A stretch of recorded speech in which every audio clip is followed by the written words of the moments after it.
Overflows.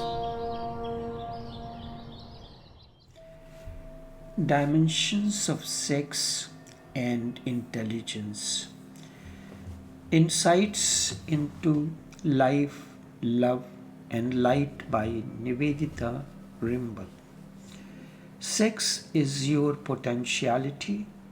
When love expresses through you, it first expresses as the body. At the level of body, it becomes sex. If it expresses through the mind, which is higher, deeper, and subtler, then it is called love. If it is expressed through the spirit, it becomes prayer. Sex divides, creates division, strengthens ego, brings the deep feeling of separation. Ignorantly, one feels sex unites, but this remains an illusion. An entire humanity lives in this illusion. As sex begins to evaporate, love evolves as dawn of awakening. Dissolution of ego begins. Each moment and each interaction takes you deeper and deeper into the ocean of harmony and bliss. You enter timelessness. This is eternity. Love drives discovery. Resilience is your greatest strength. In love, there is oneness. This oneness is harmony, bliss, and light. Whatsoever you call this, a realization dawns that drop and ocean are one. Just two ways of living. Be drop-like, individual on the outside, but deep within be oceanic. Be drop-like, individual on the outside, but deep within be oceanic. Your consciousness is oceanic. Interact through such ocean or interact through such oceanic or cosmic consciousness. Only then you can realize what life is. Only then you can realize what life is. You see the glimpse of light. Love has bridged life to light. A new way of living dawns. Be the change you want to see. Be the change you want to see. There are three dimensions of existential bioenergy: life, love, and light. Through meditation, that light becomes a reality in you. You start living out of time. You start living out of ego. Sex is your life. Ego is your mind. An aspect of mind like intellect and memory. Sex is the only energy that gives you hints that there is something which you cannot control. Money you can control, politics you can control, the market you can control, knowledge you can control, science you can control, morality you can control. Somewhere, sex brings a totally different world. You cannot control it, and the ego is the greatest controller. It is happy if it can control. It is unhappy if it cannot control. Thus starts a conflict between ego and sex. Remember, it is a losing battle. The ego cannot win it because ego is just superficial. Sex is very deep rooted and existential. Sex is your life. Ego is just your mind. your head. Sex has roots all over you. Ego has roots only in your ideas, very superficial, just in the head. Sex is your potentiality. When love expresses through you, it first expresses as the body. At the level of body, it becomes sex. If it expresses through the mind, which is higher, deeper, and subtler, then it is called love. If it expresses through the spirit, it becomes prayer. If everything goes well and sex remains natural and flowing, it is a beautiful experience because you can have a glimpse of the second layer through it. If sex really is very deep, you forget yourself completely in it. You can even have the glimpse of the third layer through it. And if sex becomes a total orgasmic experience, there are rare moments when you can even have the glimpse of the fourth, the turiya, the beyond mind, through it. Gurdjieff had called this as the fourth dimension. You will realize when you are given anesthesia, you can count up to 3.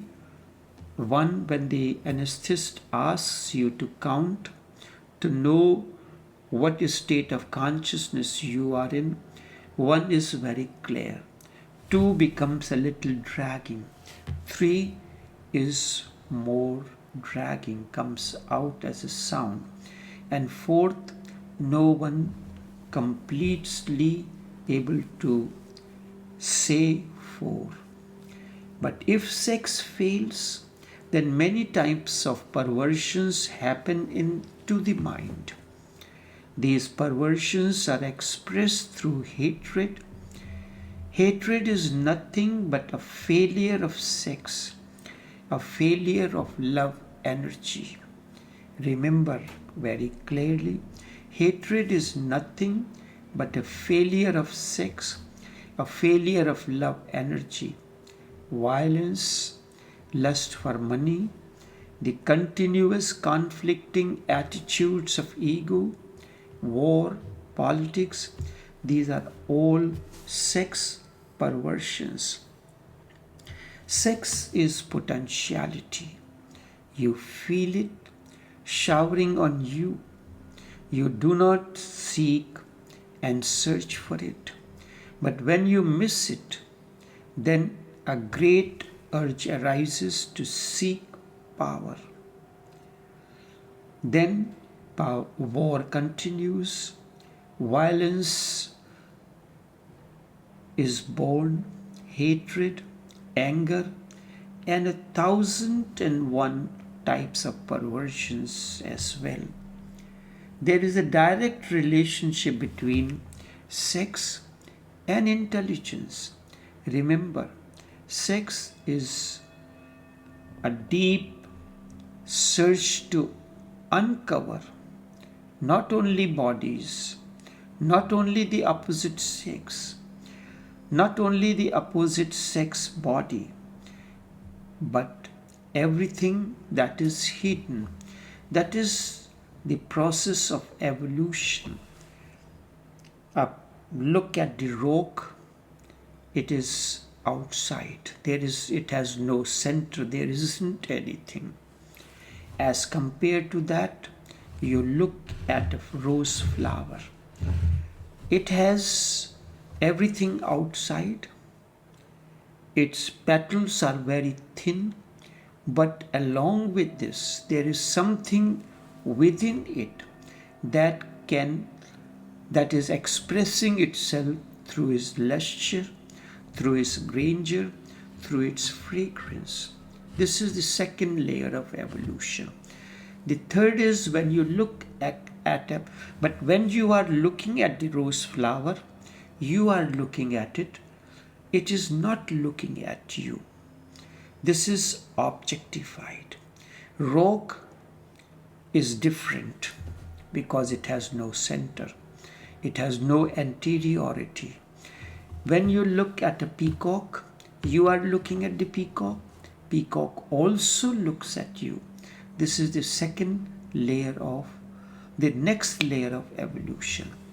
It has something within, but it is not aware of it, and it cannot evolve. It remains the same. The last stage of evolution is that of a Buddha. He has completely disappeared on the outside. He is inner. There is nothing outside. When you look at a Buddha from outside, you will find him just an ordinary person, and even the ordinary person may look more attractive, but he is not. So sex is the source. Sex can give you, there is a direct relationship between sex and intelligence. Sex is a deep search to uncover not only bodies, not only the opposite sex body, but everything that is hidden. Sex is the source. Sex can give you the answers to what the reality of life is, because sex is the most alive thing in you. The more sexual a person is, the more intelligent he will be.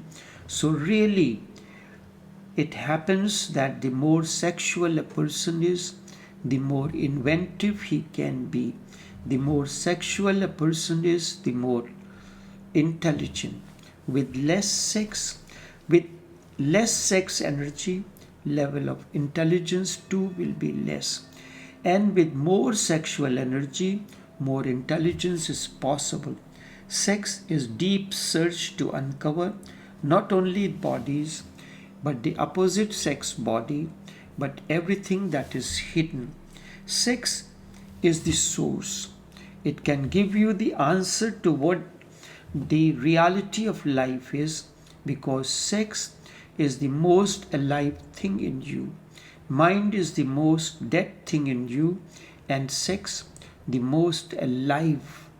That is why mind is always against sex, and mind is always suppressing it. Both mind and sex are enemies. Mind is a dead thing, and sex is the life force. They go on fighting, and whenever you move into sex, the mind feels frustrated and says it is wrong. Do not move into it. Mind becomes the mind becomes morality. It becomes Puritan. Mind becomes the priest. It goes on condemning sex. All that is alive, mind goes on condemning, and all that is dead, mind goes on worshipping. Psychologists say love is nothing but foreplay to sex. They are right, because they have no other specimen to study. They study you, and then they come to the conclusion that love is nothing but a foreplay, just creating a situation in which sex can happen, nothing else. So sex has happened, love disappears. This is just like when you feel hungry, you gravitate towards the food and look at the food with enchanted eyes. But when your hunger is satiated, you look away from the food, all enchantment is lost. So when you love your wife or your husband, love is just an etiquette to enter sex, because it will be too rude to start otherwise. It just plays like a lubricating agent, and when sex is satisfied, husband moves to his own side of the bed and goes to sleep. He is finished. All the enchantment is gone. Enough for now.